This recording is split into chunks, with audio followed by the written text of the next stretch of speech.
Hi guys, maayong adlaw. Kumusta naman mo? And welcome to my vlog. Ang taga Bukid guys. Ayan guys yung aming mulberry tree. Nanlagas na yung dahon. Nag-start na guys manlagas yung dahon. Oh. Ito yung aming mulberry tree guys. Meron pa dong isa oh. Bali tatlo tong mulberry tree namin. Ito guys oh, isa. Tapos andoon yung isa guys oh. Andoon, yun. Tapos nandito din ang isa guys. Ayun guys oh, yung isa. Tatlo yung puno ng aming mulberry tree guys. Oh, nanlagas na yung guys, nag-start naman lagas yung dahon. Dahil 2 months away. It's winter time na dito guys. Nanlagas na guys. Tingnan nyo guys oh. Bless you. Ayun guys. Oh, meron pa ditong mulberry tree guys oh. Tatlo yung puno namin guys.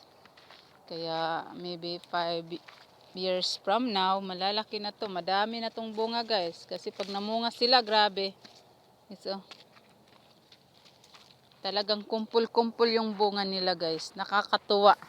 Tsaka ang tamis talaga. Dito lang ako nakatikim ng mulberry fruits guys sa Australia. Kasi nung nasa Boreas pa ako, yung mama at papa ko, wala man kami tanim na ganito guys. So, ito pa guys oh. O, pangatlong puno. Wala man kaming tanim na ganito guys doon sa sa amin, sa isla. Pero masarap talaga siya guys. Sobrang tamis talaga. Lalo na pag perfect yung pagkahinog niya. Sarap, paborito ng anak ko. Dalawa kong lalaki.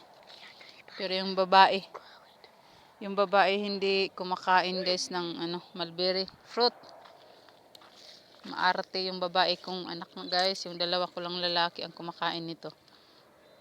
Tuwang-tuwa sila guys pag sila yung namimitas, tapos sabay subo sa sa bibig. Ay tuwang-tuwa talaga sila guys.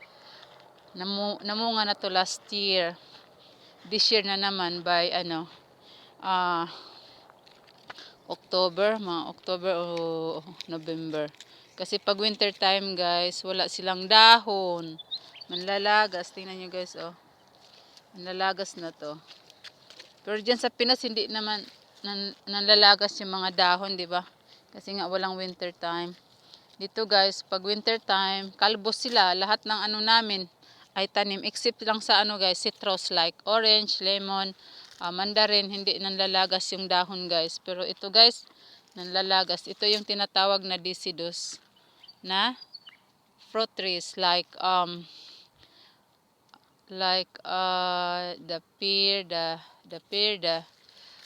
what else, the cherry tree.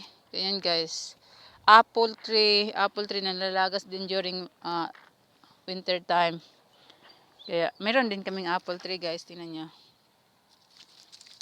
green na apple tree. Tapos sabi ng asawa ko daw to, pink na apple tree.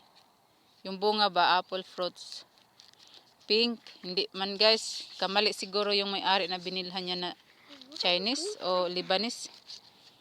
Siya, green siya na apple. Masarap din siya guys, sausaw sa asin. Green apple kasi maasim-asim. Hindi siya matamis, maasim-asim siya ng konti. Para siyang guys, Indian mango na kapag kinain mo, hindi pa hinog, ganun. Ganun siya.